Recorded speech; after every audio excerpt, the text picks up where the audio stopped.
then put up the pocket-book, and set the candle a little aside, after peering round it into the darkness at Joe and me, to ascertain which was which. "My name," he said, "is Jaggers, and I am a lawyer in London. I am pretty well known. I have unusual business to transact with you, and I commence by explaining that it is not of my originating.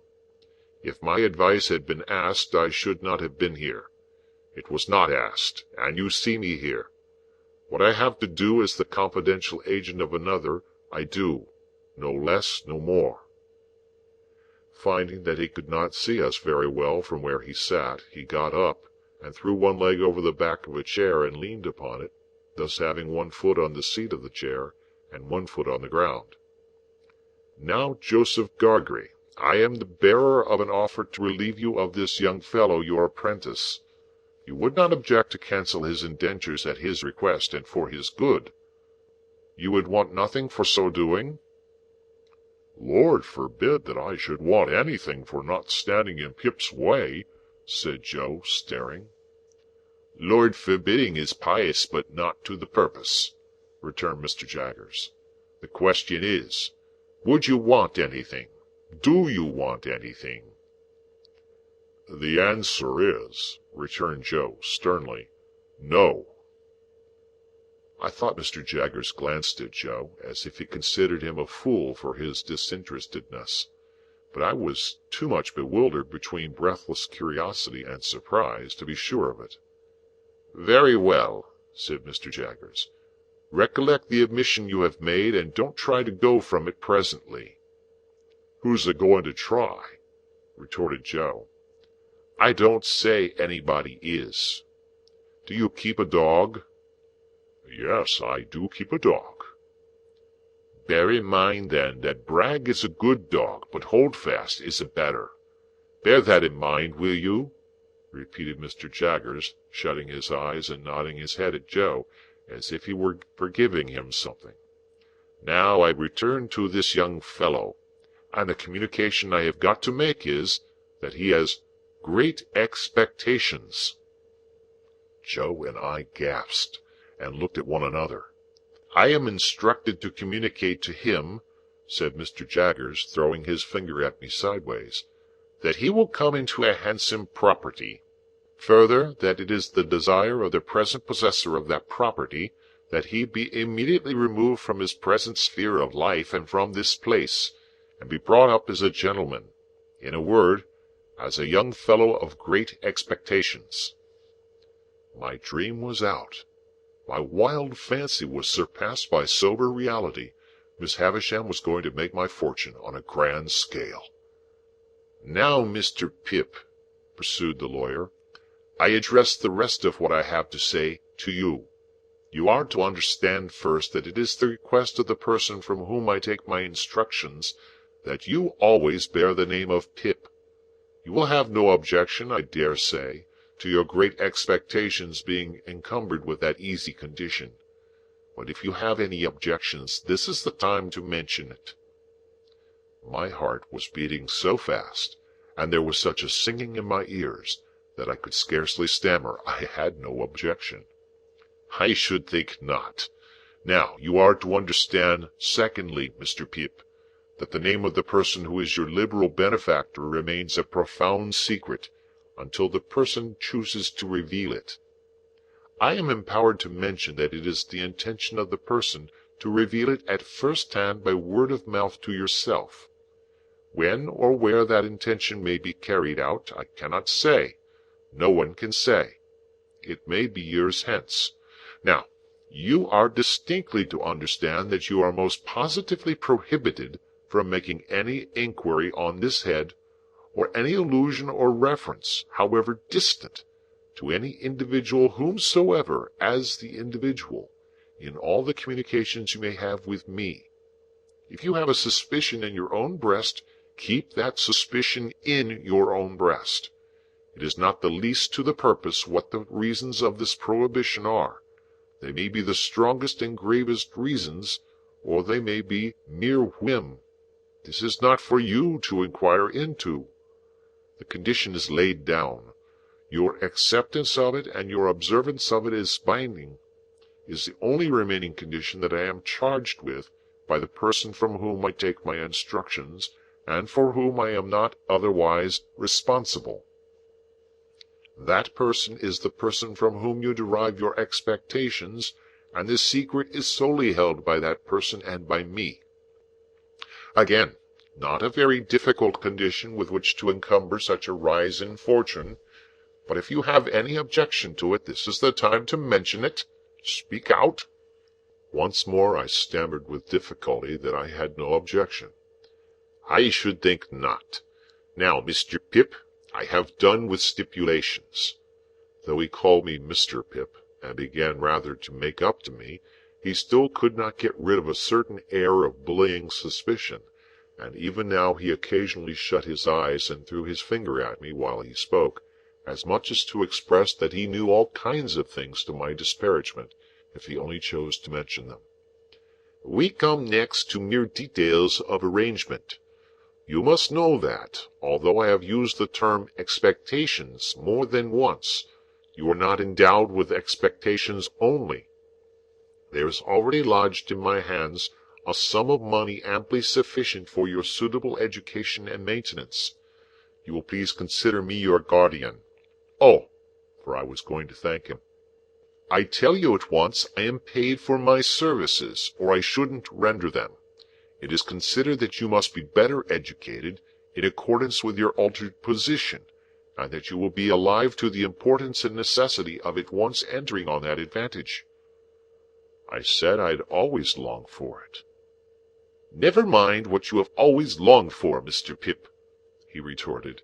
"Keep to the record. If you long for it now, that's enough. Am I answered that you are ready to be placed at once under some proper tutor? Is that it?" I stammered, "Yes, that was it." "Good.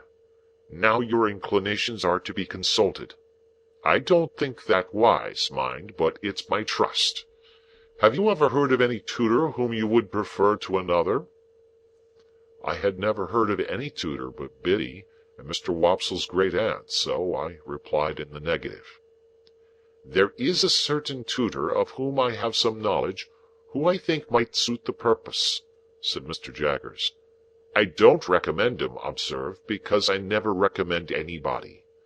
The gentleman I speak of is one Mr. Matthew Pocket." Ah, I caught at the name directly. Miss Havisham's relation. The Matthew whom Mr. and Mrs. Camilla had spoken of. The Matthew whose place was to be at Miss Havisham's head when she lay dead in her bride's dress on the bride's table. "You know the name?" said Mr. Jaggers, looking shrewdly at me, and then shutting up his eyes while he waited for my answer. My answer was that I had heard of the name. "Oh," said he, "you have heard of the name. But the question is, what do you say of it?" I said, or tried to say, that I was much obliged to him for his recommendation. "No, my young friend," he interrupted, shaking his great head very slowly. "Recollect yourself." Not recollecting myself, I began again that I was much obliged to him for his recommendation. "No, my young friend," he interrupted, shaking his head and frowning and smiling both at once. "No, no, no. It's very well done, but it won't do. You are too young to fix me with it. Recommendation is not the word, Mr. Pip. Try another." Correcting myself, I said that I was much obliged to him for his mention of Mr. Matthew Pocket. "That's more like it," cried Mr. Jaggers, and I added I would gladly try that gentleman. "Good. You had better try him in his own house. The way shall be prepared for you, and you can see his son first, who is in London. When will you come to London?" I said, glancing at Joe, who stood looking on, motionless, that I supposed I could come directly.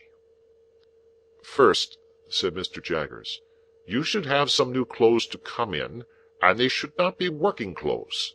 Say this day week. You'll want some money. Shall I leave you 20 guineas?" He produced a long purse with the greatest coolness and counted them out on the table and pushed them over to me. This was the first time he had taken his leg from the chair. He sat astride of that chair when he had pushed the money over, and sat swinging his purse and eyeing Joe. "Well, Joseph Gargery, you look dumbfoundered." "I am," said Joe in a very decided manner. "It was understood that you wanted nothing for yourself, remember?" "It were understood," said Joe, "and it are understood, and it ever will be similar according." "But what," said Mr. Jaggers, swinging his purse, "what if it was in my instructions to make you a present as compensation?" "As compensation what for?" Joe demanded. "For the loss of his services." Joe laid his hand upon my shoulder with the touch of a woman. I have often thought him since like the steam hammer that can crush a man or pat an eggshell in his combination of strength with gentleness. "Pip is that hearty welcome," said Joe, "to go free with his services, to honor and fortune, as no words can tell him. But if you think as money can make a compensation to me for the loss of the little child, what come to the forge, and ever the best of friends—" "Oh, dear good Joe, whom I was so ready to leave and so unthankful to, I see you again, with your muscular blacksmith's arm before your eyes, and your broad chest heaving, and your voice dying away.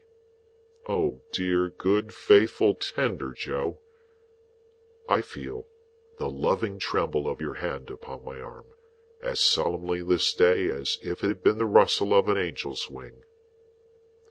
But I encouraged Joe at the time. I was lost in the mazes of my future fortunes, and could not retrace the bypaths we had trodden together. I begged Joe to be comforted, for, as he said, we had ever been the best of friends, and, as I said, we ever would be so. Joe scooped his eyes with his disengaged wrist, as if he were bent on gouging himself, but said not another word. Mr. Jaggers had looked on at this, as one who recognized in Joe the village idiot, and in me his keeper. When it was over, he said, weighing in his hand the purse he had ceased to swing, "Now, Joseph Gargery, I warn you this is your last chance. No half measures with me. If you mean to take a present that I have it in charge to make you, speak out, and you shall have it. If on the contrary you mean to say—" Here, to his great amazement, he was stopped by Joe's suddenly working round him with every demonstration of a fell pugilistic purpose. "Which I mean to say," cried Joe, "that if you come into my place bull-baiting and badgering me, come out. Which I mean to say as such as you're a man, come on. Which I mean to say that what I mean to say, and stand or fall by." I drew Joe away, and he immediately became placable, merely stating to me, in an obliging manner, and as a polite expostulatory notice to any one whom it might happen to concern, that he were not a-going to be bull-baited and badgered in his own place. Mr. Jaggers had risen when Joe demonstrated, and had backed near the door. Without evincing any inclination to come in again, he there delivered his valedictory remarks. They were these: "Well, Mr. Pip, I think the sooner you leave here, as you are to be a gentleman, the better. Let it stand for this day week, and you shall receive my printed address in the meantime. You can take a hackney coach at the stage-coach office in London, and come straight to me. Understand that I express no opinion one way or other on the trust I undertake. I am paid for undertaking it, and I do so. Now understand that, finally. Understand that." He was throwing his finger at both of us, and I think would have gone on, but for his seeming to think Joe dangerous, and going off. Something came into my head which induced me to run after him, as he was going down to the Jolly Bargeman, where he had left a hired carriage. "I beg your pardon, Mr. Jaggers." "Hallo!" said he, facing round. "What's the matter?" "I wish to be quite right, Mr. Jaggers, and to keep to your directions, so I thought I had better ask." Would there be any objection to my taking leave of any one I know about here before I go away?" "No," said he, looking as if he hardly understood me. "I don't mean in the village only, but uptown?" "No," said he, "no objection." I thanked him and ran home again, and there I found that Joe had already locked the front door and vacated the state parlor, and was seated by the kitchen fire with a hand on each knee, gazing intently at the burning coals. I too sat down before the fire and gazed at the coals, and nothing was said for a long time. My sister was in her cushioned chair in her corner, and Biddy sat at her needlework before the fire, and Joe sat next Biddy, and I sat next Joe in the corner opposite my sister. The more I looked into the glowing coals, the more incapable I became of looking at Joe. The longer the silence lasted, the more unable I felt to speak. At length I got out, "Joe, have you told Biddy?" "No, Pip," returned Joe, still looking at the fire, and holding his knees tight, as if he had private information that they intended to make off somewhere, "which I left to yourself, Pip." "I would rather you told, Joe." "Pip's a gentleman of fortune, then," said Joe, "and God bless him in it." Biddy dropped her work and looked at me. Joe held his knees and looked at me. I looked at both of them. After a pause they both heartily congratulated me, but there was a certain touch of sadness in their congratulations that I rather resented. I took it upon myself to impress Biddy, and through Biddy, Joe, with the grave obligation I considered my friends under, to know nothing and say nothing about the maker of my fortune. It would all come out in good time, I observed, and in the meanwhile nothing was to be said, save that I had come into great expectations from a mysterious patron. Biddy nodded her head thoughtfully at the fire as she took up her work again, and said she would be very particular, and Joe, still detaining his knees, said, "Aye, I'll be equally particular, Pip." And then they congratulated me again, and went on to express so much wonder at the notion of my being a gentleman that I didn't half like it. Infinite pains were then taken by Biddy to convey to my sister some idea of what had happened. To the best of my belief, those efforts entirely failed.